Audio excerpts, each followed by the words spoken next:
Attorney Pasio, meron pong tanong dito from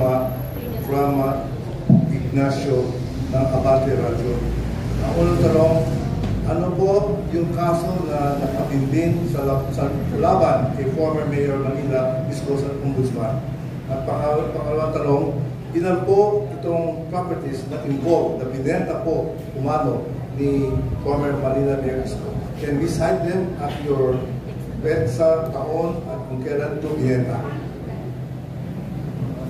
Ang knowledge po namin dyan, aside from yung reklamo po nito mga vendors, ay yung research po namin sa internet na ito po ay yung ng Divisoria na ibinenta sa isang kumpanya na First Elite Investments Limited. Ito po ay mula sa kolong ni Ambassador Rigoberto Ticlao. Si Ambassador Ticlao is personally known to me, and he is a good journalist. Hindi naman siguro magpapublish ito ng ganito kung hindi totoo. Otherwise, hindi na libel na siya. Wala naman ako narinig na libel case o cyber libel case dapat sa kanya about this. Ito pa, may First Elite Investment Services, isang Alex Chua. Tinignan ko ako, baka kliyente ko ito. May Alex Chua akong kliyente, hindi naman pala. Ano yun, security agency yun. George Chua. Ayan, yan, ito yung mga bumili. Ito lang ang nireklamo noong 2022. Yang Divisoria Public Market. Ito pong mga reklamo rito ay may sinasabi silang ibang mga properties katulad ng City College, yung Kinikada, Harrison Plaza, parts of Harrison Plaza, Paco Market. Kaya nga po, not knowing or not having the wherewithal to determine the truth of these allegations, ngunit since mga totoong tao sila na lumapit po sa amin at mukhang 2022 pa ay nakikipaglaban na sila, hindi naman sila sumulpot na ngayon lang. Noong pa pala sabi nga ni isang kasama natin dito, nagbabarikada pa yan noon. Sabi namin, it's worth at least a look by the Ombudsman. Hindi naman sinasabi natin may kasalanan si Isko, si Hani Laguna, or whoever. Since may demanda na pala ito, baka pwedeng, Mr. Ombudsman, please, yung ano po, baka pwedeng pakibilis, yung 2022 case sa Divisoria, at yung ibang mga sinasabi, baka pwedeng pakitingnan po kung totoo o hindi. Yun lang naman po ang at sinasabi namin dito. Yeah. Wala po kaming ina-accuse na may criminal liability. This is just a letter na pakadingin. Sapagkat ang Ombudsman po, kahit naman empowered po ang Ombudsman na kahit anonymous complaint, imbestigahan. Ito, hindi anonymous. Pinirmahan po namin, thereby we attest to the fact na ito inimbestigahan namin, na-meet namin yung complainants, hindi ito bogus complaint, hindi ito frivolous complaint, at meron na palang complaint at timano. So, baka pwede namang pakitingnan. Ito naman po yung mga ID. Noong mga complainants, pwede naman silang ipatawag ng Ombudsman kung kinakailangan. Ito, nandito, name, may picture, kasi nire-require po namin yan pag kami complain sa amin para malaman natin kung totoong tao yan o baka alias.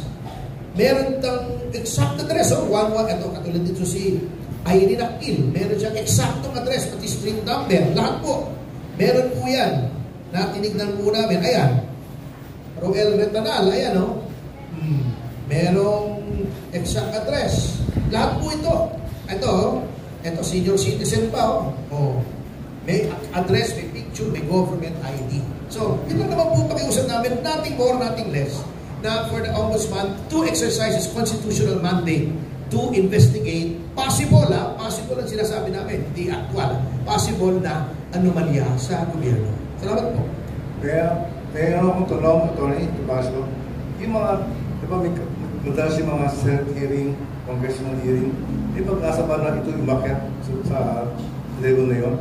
Pwede naman po. Wala pong masama. Kanya lang recess po yata sila. And they will reconvene only on June 2. Nangampanya na po natin. So, yun lang ang sinasabi ko. Alam nyo, kung Congress were still in session, i-refer ko to. May mga kaibigan naman tayong congressmen i-refer ko nito roon para tingnan. Kasi nyo, wala So, pwede rin naman natin i-refer kahit nandoon lang, at least sumulat na tayo. Sige po. pwede nating ipadala sa Blue Ribbon sa Senado kung mamarapatan ninyo. Ano po natin, pag-usapan natin. Hindi naman sinasabing baka pwedeng gumawa sila ng batas na merong guidelines bago yung mga historical na mga properties ay maibenta sa pribado. Kasi mga historical po ito eh. City College, Divisoria, Kinikada Fire Station. So mga ibang bansa, pinipreserve yan, pinapaganda pa yan eh. Ito yung Manila Hotel, inilaban. Hindi nabenta sa foreigner, sa Malaysian company, sa Pilipino na preserve. Dapat po pinaglalaban talaga natin ang ating kultura. Dapat pinaglalaban natin ang mga ginagawang korupsyon o anomalya. Bawat Pilipino, nasa kamay po natin ang ating kapalaran if we rage against these anomalous matters. Kahit posible pa lang na may anomalya, magiging deterrent na po ito sa mga ibang mga public officials na gumawa po ng kalokohan. Maraming salamat. Kasing tanong, yung pag-dispose po ba ng property ay sinunod yung procedure? Kasi meron pong tinatawag na disposal procedure ng alinmang government property.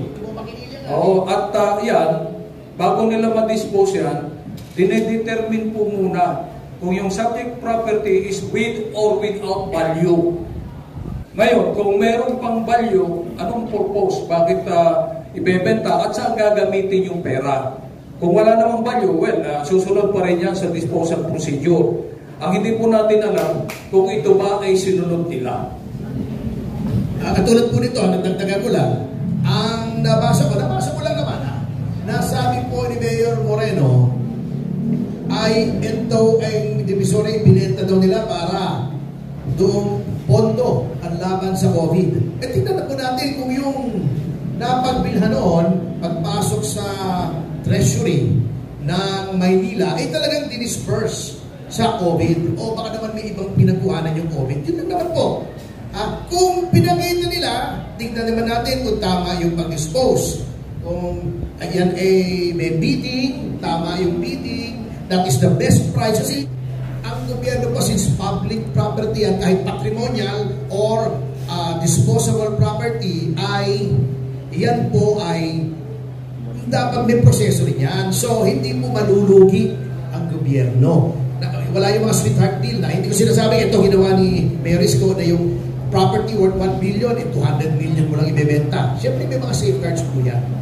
O baka naman pwedeng magkaroon din ng ruling na ito, pagamat patrimonial, since may historical value, hindi pwedeng i-dispose. May mga ganun po mga guidelines yan because all of these are property belonging to the people, hindi po sa kung sino mayor o congressman o gobernador.